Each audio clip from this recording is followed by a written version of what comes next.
محترم عزیز دوست اور بزرگوں، جنگ احد کا ذکر کیا جا رہا ہے۔ پارہ نمبر 4، رکوع نمبر 4، 5، 6، 7 اللہ تعالیٰ نے تفصیل کے ساتھ جنگ احد پر تبصرہ فرمایا۔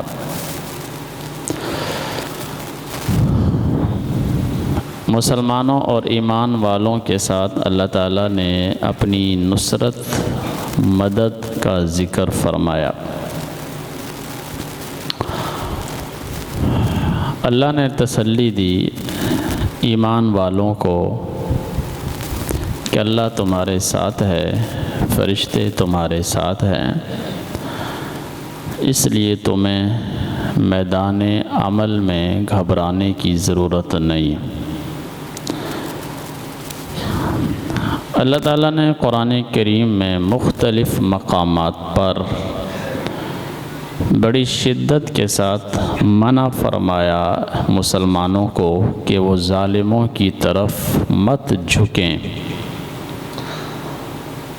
جب پتہ چل جائے کہ فلاں قوم، فلاں ملک، فلاں ریاست ظالم ہے تو اس کی طرف جھکنا، ظالم کی طرف مائل ہونا، ظالم کے ساتھ دوستی لگانا اللہ تعالیٰ نے سختی سے منع فرمایا۔ کچھ عرصہ پہلے میں نے ایک وضاحت کی تھی مسئلے کی، تو اللہ تعالیٰ نے جو منع فرمایا، یہود و نصارہ سے دوستی نہ لگاؤ، تو اللہ تعالیٰ نے یہ جملہ بول کر خود اس کی وضاحت فرمائی کہ یہود و نصارہ یعنی جو ظلم کریں۔ اس کی میں نے وضاحت کی تھی پارہ نمبر 6 اور پارہ نمبر 28 کے حوالے سے۔ عام یہودی عیسائی جو ایک شہری کے طور پہ رہتا ہے ہمارے ملک میں یا کسی اور ملک میں، تو ان کے ساتھ بیٹھنا، اٹھنا، دوستی لگانا منع نہیں۔ اگر آپ پاکستان میں کوئی عیسائی ہے اور اس کے ساتھ آپ کی دوستی ہے یا آپ کا ملازم ہے تو کوئی حرج نہیں۔ حرج ہے ظالم کے ساتھ۔ ظالم اگر مسلمان بھی ہے تو بھی اسے دوستی نہیں لگانی۔ اللہ تعالیٰ نے قرآن کریم میں منع فرمایا سختی کے ساتھ، ظالم کی حمایت نہیں کرنی، جو بھی ہو، کچھ بھی ہو جائے، چاہے تمہارے مفادات کو نقصان پہنچے، چاہے تمہارا مال برباد ہو جائے، چاہے تمہاری اولاد برباد ہو جائے، چاہے تمہاری جان چلی جائے، کسی بھی شکل میں ظالم کے ساتھ کھڑا ہونا، ظالم کی حمایت کرنا، حمایت کرنے والا بھی، ساتھ کھڑا ہونے والا بھی ظالم ہی شمار ہوگا۔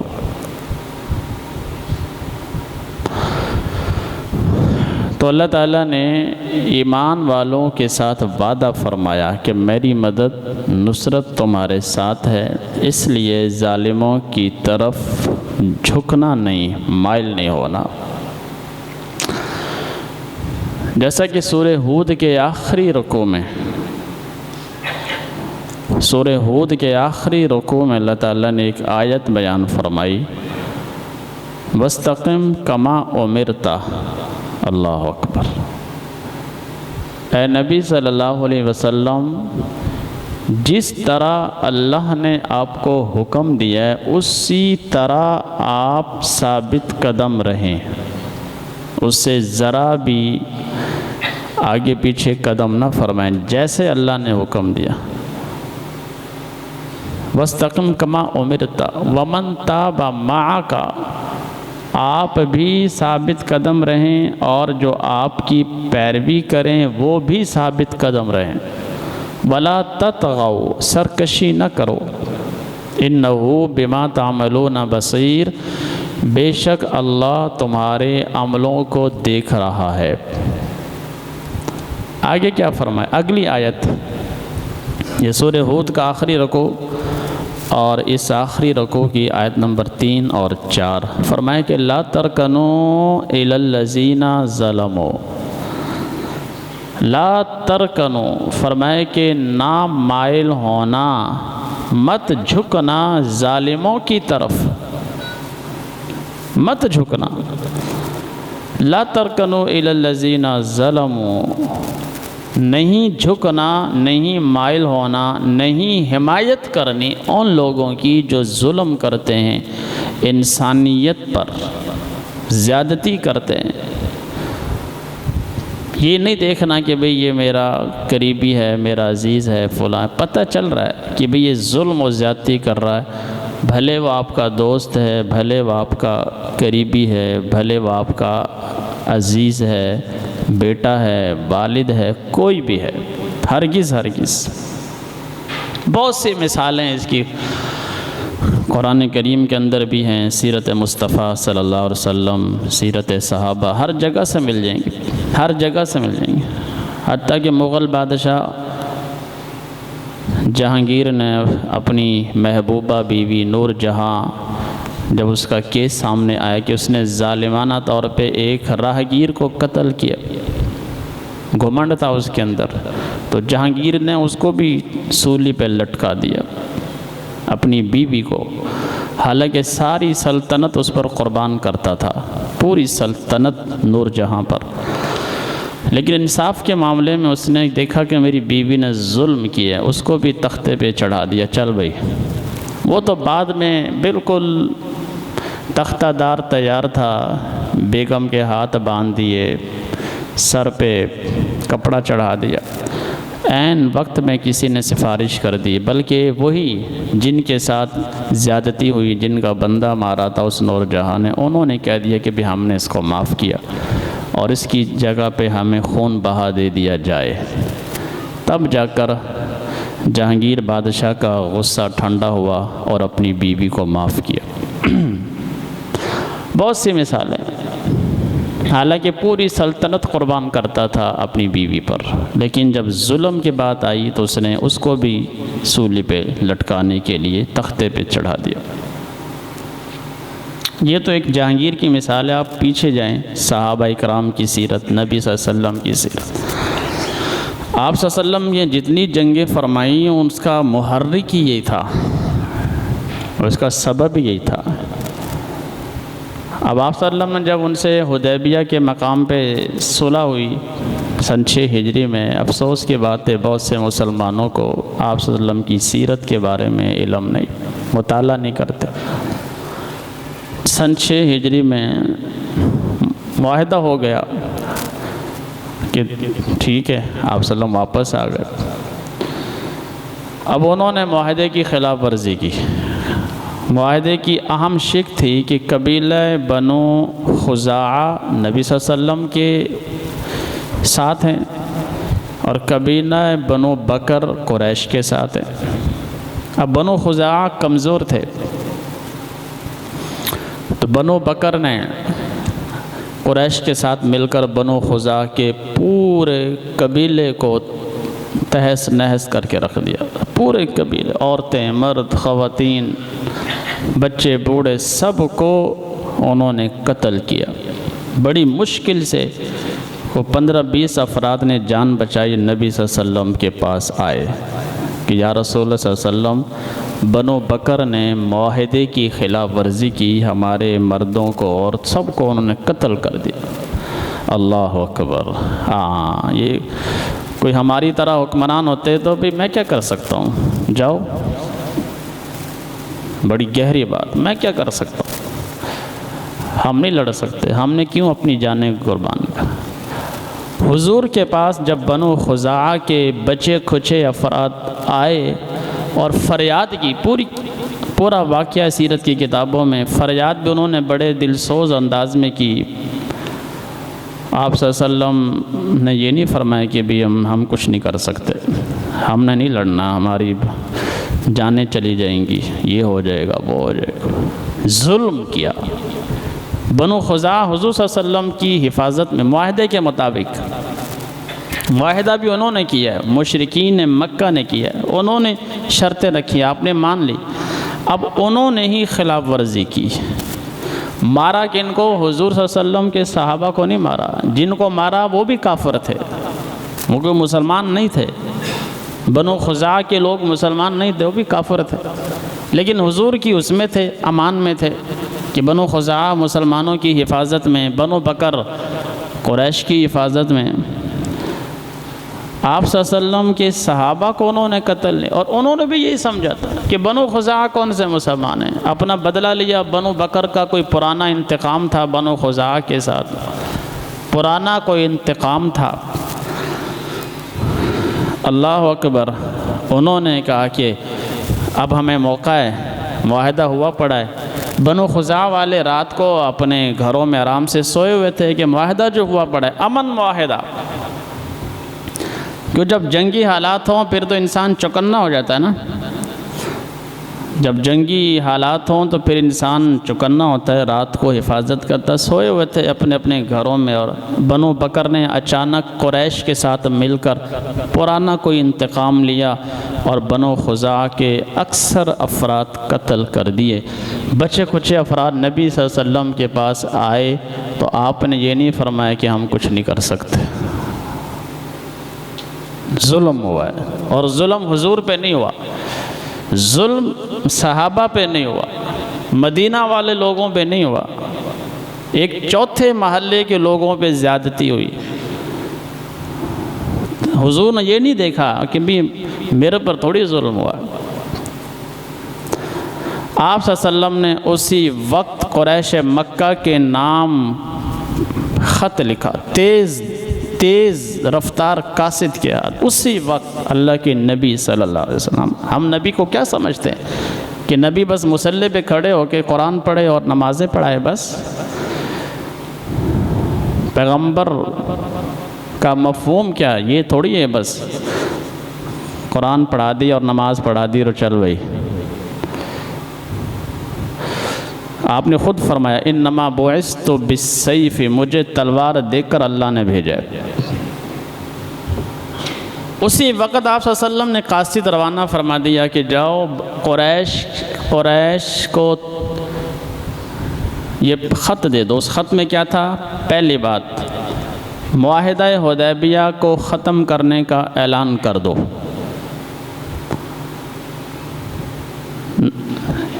یا پھر معاہدہ حدیبیہ کو ختم کرنے کا اعلان نہیں کرنا تو بنو بکر سے الگ ہو جاؤ، ہم جانے بنو بکر جانے۔ اللہ کے نبی کے الفاظ، نبی کا مفہوم ہم نے سمجھا ہی نہیں، بنو بکر سے الگ ہو جاؤ، یعنی قریش والوں سے کہا کہ تم نے پھر اس طرف نہیں آنا، ہم نے بنو بکر سے بدلہ لینا ہے۔ کہتے ہیں جی خون ریزی نہیں کرنی، ظالموں کو تو قرآن کہہ رہا ہے پکڑ پکڑ کے مارو، 70 دفعہ بولا ہے قرآن نے۔ قرآن نے تو بولا ہے فَضْرِبُوا فَوْقَ الْأَعْنَاقِ، ان کی گردنیں اتار دو۔ کن کی؟ ظلم کرنے والوں کی، عام انسانوں کی نہیں، قرآن نے یہودیوں کی، عیسائیوں کی نہیں، ہندوؤں کی نہیں، سکھوں کی نہیں، جو زیادتی کرے، چاہے وہ بھلے وہ اللہ کا بظاہر نیک بندہ ہے، بظاہر وہ جناب نمازی، تہجد گزار، قرآن پڑھتا ہے سارا دن وہ نفلیں پڑھتا ہے، سارا دن سجدے میں پڑا رہتا ہے، لیکن اس نے زیادتی کی ہے، قرآن کہتا ہے اس کی بھی گردن اتار دو۔ زمین پر اللہ ظلم نہیں برداشت کرتا، کفر اللہ برداشت کر لیتا ہے، لوگ اللہ کی نافرمانیاں کرتے ہیں، لوگ اللہ رب العزت کو نعوذ باللہ برا بھلا کہتے ہیں، اللہ رب العزت کی توہین کرتے ہیں، خدا وحدہ کے ساتھ غیروں کو شریک ٹھہراتے ہیں، اللہ سب برداشت کرتا ہے۔ قرآن بھرا پڑا ہے، قرآن کے مفہوم کو سمجھنے کی کوشش کریں، اللہ نے سب کچھ برداشت کیا ہے۔ لوگ زنا کرتے ہیں اللہ برداشت کرتا ہے، لوگ شراب پیتے ہیں اللہ برداشت کرتا ہے، لیکن ظالم کو اللہ برداشت نہیں کرتا، بالکل نہیں برداشت کرتا۔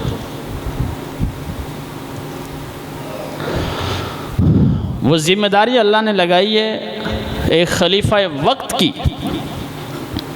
اگر اپنے ملک میں زیادتی ہو رہی ہے تو پھر اداروں کا کام ہے، فوج کا کام ہے، پولیس کا کام ہے، سیکیورٹی اداروں کا کام ہے کہ اس ظالم کو کیفر کردار تک پہنچائیں فوراً۔ اگر ملک سے باہر زیادتی ہو رہی ہے تو وہاں بھی چڑھائی کریں۔ آپ کے سامنے فتح مکہ، جس کو قرآن فتح مبین کہتا ہے، نبی صلی اللہ علیہ وسلم کی سب سے بڑی خواہش کہ اللہ مکہ فتح فرما دے، حرم شریف ہمارے کنٹرول میں آئے۔ تو ذریعہ کیا بنا؟ ظلم۔ تو پہلی بات کہ معاہدہ حدیبیہ ختم کرنے کا اعلان کر دو۔ دوسری بات، اگر ختم نہیں کرنا تو پھر بنو بکر سے علیحدہ ہو جاؤ۔ اے قریش والو، پھر بنو بکر کی طرف تم نے نہیں آنا، پھر ہم جانے، قبیلہ بنو بکر جانے۔ انہوں نے بنو خزاعہ کے مظلوم افراد کو قتل کیا ہے۔ آپ نے یہ نہیں فرمایا کہ تمہاری لڑائی ہے تم نمٹاؤ، یہ نہیں فرمایا۔ ہم تو امن سے بیٹھے ہیں مدینہ کے اندر، ہمیں تھوڑی کسی نے چھیڑا ہے، ہم تو تب آئیں گے جب کوئی ہمیں چھیڑے گا۔ اپنے لیے جینا کیا خاک جینا ہیں لوگ وہی اچھے جو کام آتے ہیں دوسروں کے، جو دوسروں کا درد اپنے دل میں رکھتے ہیں۔ روئے زمین کے کسی بھی کونے پر، کسی بھی چیز پر اگر زیادتی ہو،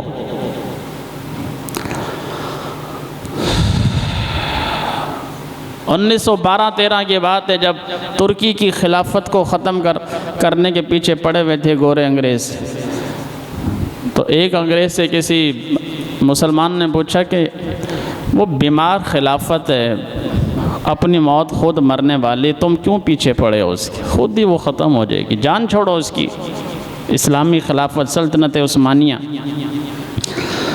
تو انگریز نے کہا کہ بھلے وہ بیمار خلافت ہے، لیکن اس خلافت میں ابھی بھی اتنا دم ہے کہ بیمار خلیفہ اگر اعلان جہاد کر دے پوری اسلامی سلطنتوں کے اندر، تو لاکھوں کروڑوں مسلمان سر پہ کفن باندھ کر میدان عمل میں آ جائیں گے۔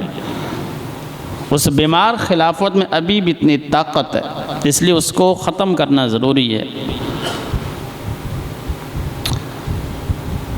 تو آپ صلی اللہ علیہ وسلم نے نہیں فرمایا کہ بھی مجھے کیا ہے، تمہاری جنگ ہے۔ اچھا، مذمتی بیان دے دیا کہ ٹھیک ہے بہت زیادتی ہوئی، اوہو استغفر اللہ، زیادتی کی تمہارے سے، مذمتی بیان ریکارڈ کروا دیا۔ کیا کروا دیا بھائی؟ مذمتی بیان، جو آج کی جدید دنیا کی جو منافقت اور دوغلا پن ہے، کہ روئے زمین پر بہت سے خطے ایسے ہیں جہاں پہ ظلم و جبر ہو رہا ہے، اور مذمتی بیان بس جی ہم نے حق ادا کر دیا۔ حضور نے یہ نہیں فرمایا کہ ٹھیک ہے اب بہت برا کیا تمہارے ساتھ زیادتی کی، نہیں، فرمایا قریش والو بنو بکر سے الگ ہو جاؤ، ہم جانے وہ جانے، نہیں تو پھر ہمارا تمہارے ساتھ اعلان جنگ ہے۔ قریش والوں کے بعد جب نبی علیہ السلام کا قاصد پہنچا حرم شریف کے اندر، تو پہلے تو انہوں نے غرور اور تکبر میں کہہ دیا کہ جاؤ نبی صلی اللہ علیہ وسلم کو پیغام دے دو کہ ہم نے معاہدہ بھی ختم کیا اور بنو بکر کے ساتھ بھی ہم نہیں چھوڑیں گے۔ بہرحال وہ آگے ایک لمبا قصہ ہے کہ آپ صلی اللہ علیہ وسلم جب وہ قاصد واپس آیا تو ان کو شرمندگی ہوئی، دوڑے دوڑے حضور کے پاس آئے ابو سفیان، اور کہا کہ نہیں ہم معاہدے کو ختم نہیں کرتے، یہ ہے وہ ایک الگ سیرت۔ لیکن نبی علیہ السلام نے پھر ان کی بات نہیں مانا، پھر آیا ابو سفیان، حضرت علی کو بیچ میں ڈالا، فلاں کو بیچ میں ڈالا کہ آپ صلی اللہ علیہ وسلم سے درخواست کریں کہ معاہدے کو برقرار رکھیں، اور بنو بکر کے ساتھ جنگ کرنے کی بجائے ہم بنو خزاعہ قبیلے کے جتنے افراد مارے گئے ان کا خون بہا دے دیتے ہیں، جو بھی خون بہا بنتا ہے ایک ایک بندے کا۔ آپ صلی اللہ علیہ وسلم، حدیث کے الفاظ ہیں، سیرت کی کتابوں میں لکھا ہے کہ آپ صلی اللہ علیہ وسلم نے ان کی بات پھر نہیں مانی۔ ابو سفیان 3 دن مدینہ میں رہا، نبی صلی اللہ علیہ وسلم نے اس سے ملاقات تک نہیں فرمائی، فرمایا کہ نکلو یہاں سے، اب فیصلہ تلواریں کریں گی، اب فیصلہ تلواریں کریں گی، اب وقت گزر چکا ہے۔ ابو سفیان چلا گیا۔ اس کے بعد نبی صلی اللہ علیہ وسلم نے تمام صحابہ کو حکم دیا کہ مدینہ میں جتنے بھی مسلمان ہیں سب کے سب